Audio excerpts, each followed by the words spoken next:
সবাইকে নমস্কার জানিয়ে আবার চলে এসেছি নতুন একটা রান্নার ভিডিও নিয়ে। আর আমার চ্যানেলে আপনাদের সবাইকে স্বাগত। আজ আমি রান্না করব পাবদা মাছের ঝোল।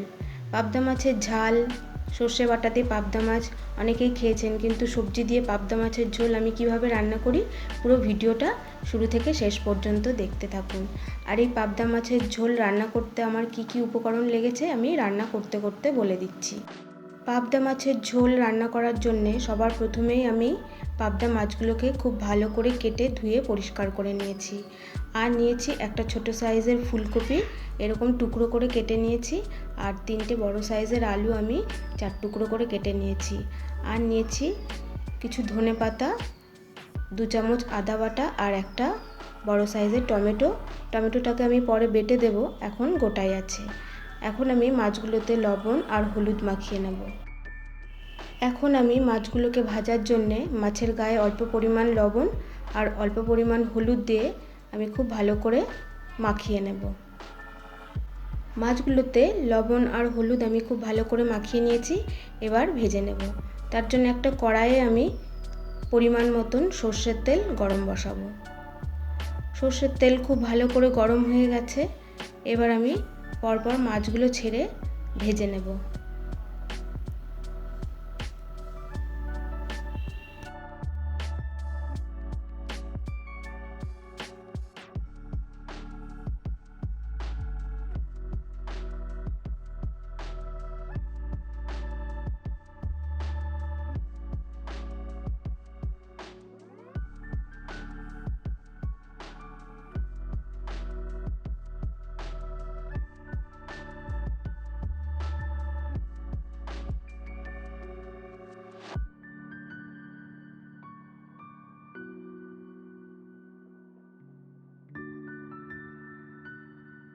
মাছগুলোকে আমি একটু কড়া করে ভেজে নিয়েছি, এবার তুলে নেব।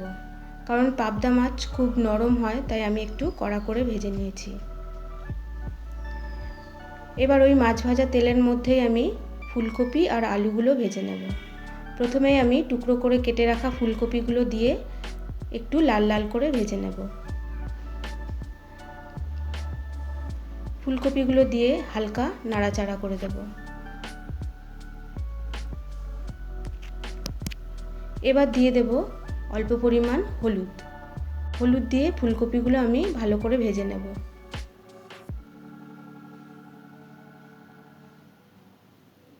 ফুলকপিগুলো হালকা লাল লাল হয়ে গেছে,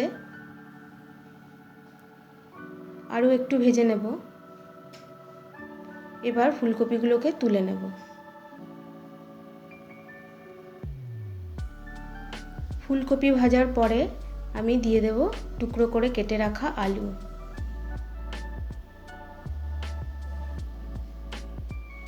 আলুগুলোকেও বেশ লাল লাল করে আমি ভেজে নেব।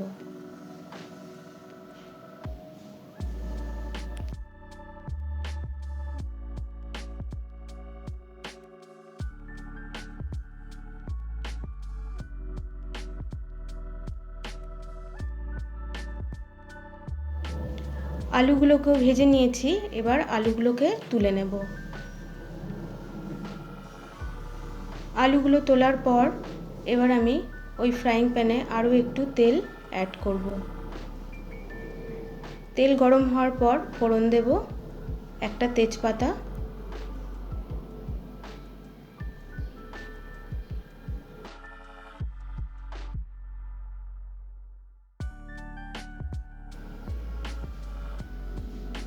আর অল্প পরিমাণ গোটা জিরে। তেজপাতার জিরে খুব ভালো করে ভেজে নিতে হবে। ফোড়নটা খুব ভালো করে ভাজা হয়ে গেছে, এবার আমি টমেটো বাটা আর আদা বাটা দিয়ে দেব।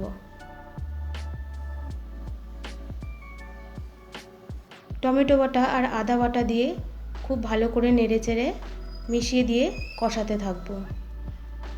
এবার একটু জল দিয়ে দেব, কারণ আমি গুঁড়ো মশলা দেব, তাই একটু জল দিয়ে দিলাম। জল দিয়ে খুব ভালো করে নাড়াচাড়া করে মিশিয়ে দিলাম, যাতে টমেটোর কাঁচা গন্ধটা না থাকে।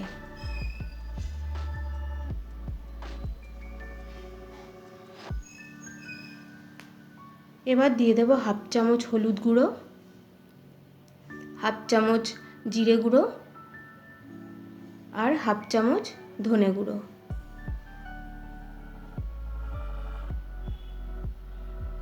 আর দিয়ে দেব 2 চামচ লঙ্কা গুঁড়ো।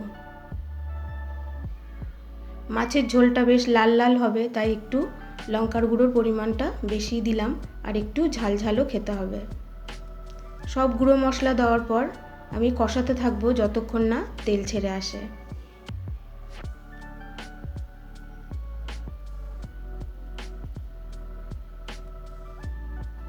এবার দিয়ে দেব স্বাদ মতন লবণ।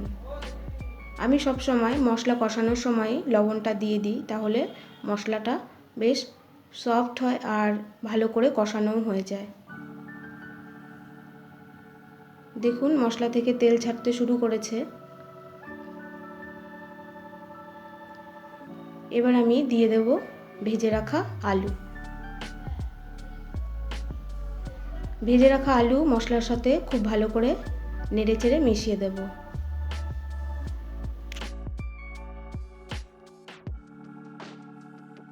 এবার আমি অল্প পরিমাণ জল দিয়ে আরও একবার কষিয়ে নেব।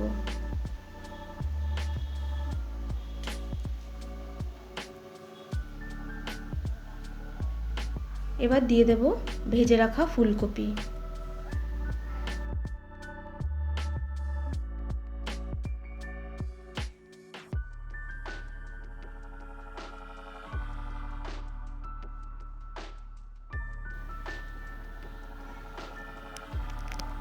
সবজি আর মশলা যত ভালো কষানো হবে, তরকারির স্বাদও তত ভালো হবে।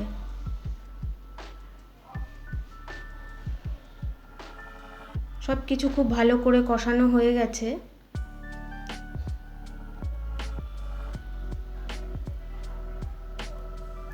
এবার দিয়ে দেব গরম জল।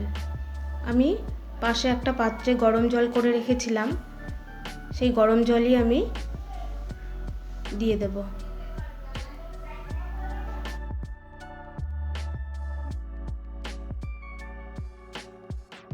পরিমাণ মতন জল দেওয়ার পর আমি সবজিগুলোকে ঢেকে দেব যতক্ষণ না ফুটে উঠছে।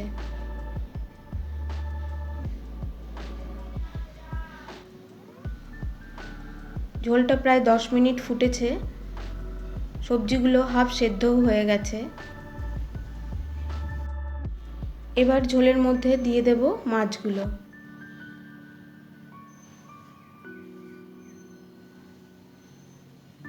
পাবদা মাছ কিন্তু খুব নরম হয়, তাই ঝোলের মধ্যে দেওয়ার পর বেশিক্ষণ না ফোটালেও চলবে।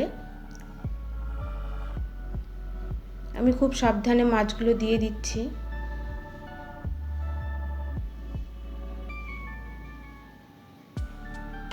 মাছগুলো দিয়ে আমি খুন্তি দিয়ে একটু ঝোলের ভেতরে ঢুকিয়ে দেব।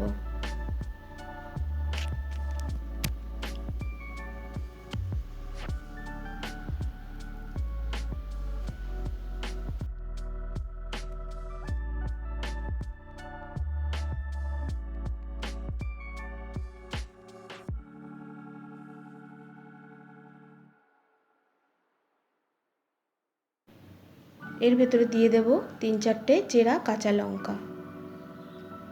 কাঁচা লঙ্কা দিয়েও এবার আমি মাছগুলোকে হালকা উল্টে দেব, যাতে দুই দিকেই সেদ্ধ হয়। এবার একটু ঢেকে দেব। 5 মিনিটের জন্য আমি মাছগুলোকে একটু ঢেকে দিয়েছি। 5 মিনিট হয়ে গেছে, আমি ঢাকনাটা খুলে দেব। দুপুরবেলা এরকম পাবদা মাছের ঝোল গরম গরম ভাতের সাথে খেতে কিন্তু দারুণ লাগে। আপনারাও চাইলে এইভাবে পাবদা মাছের ঝোল বাড়িতে ট্রাই করতে পারেন, কারণ সর্ষে বাটা দিয়ে পাবদা মাছের ঝাল তো অনেকেই খেয়েছেন। এই রকম সবজি দিয়ে পাবদা মাছের ঝোল একবার হলেও বাড়িতে ট্রাই করতে পারেন। সবজিগুলো সেদ্ধ হয়ে গেছে আর ঝোলটাও অনেকটা কমে এসেছে। এবার আমি দিয়ে দেব ওপর থেকে কুচি করে কেটে রাখা ধনেপাতা।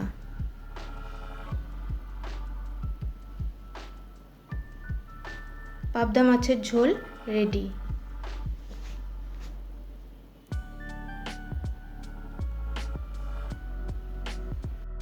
ধোয়া ওঠা ভাতের সাথে এইরকম গরম গরম পাবদা মাছের ঝোল খেতে কিন্তু দারুণ লাগে।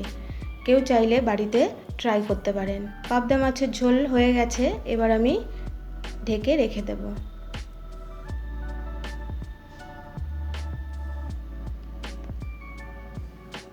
আমার রান্নার ভিডিও যদি আপনাদের ভালো লেগে থাকে তাহলে আমার চ্যানেলটি সাবস্ক্রাইব করে দিন আর পাশে থাকা বেল আইকনটি প্রেস করে অল করে দিন ভিডিওর নোটিফিকেশান সবার আগে পাওয়ার জন্য। লাইক, কমেন্ট, শেয়ার করতে ভুলবেন না। আজ তাহলে এই পর্যন্তই, আবার দেখা হবে নতুন কোনো রান্নার ভিডিও নিয়ে। ততদিন আপনারা ভালো থাকুন, সুস্থ থাকুন।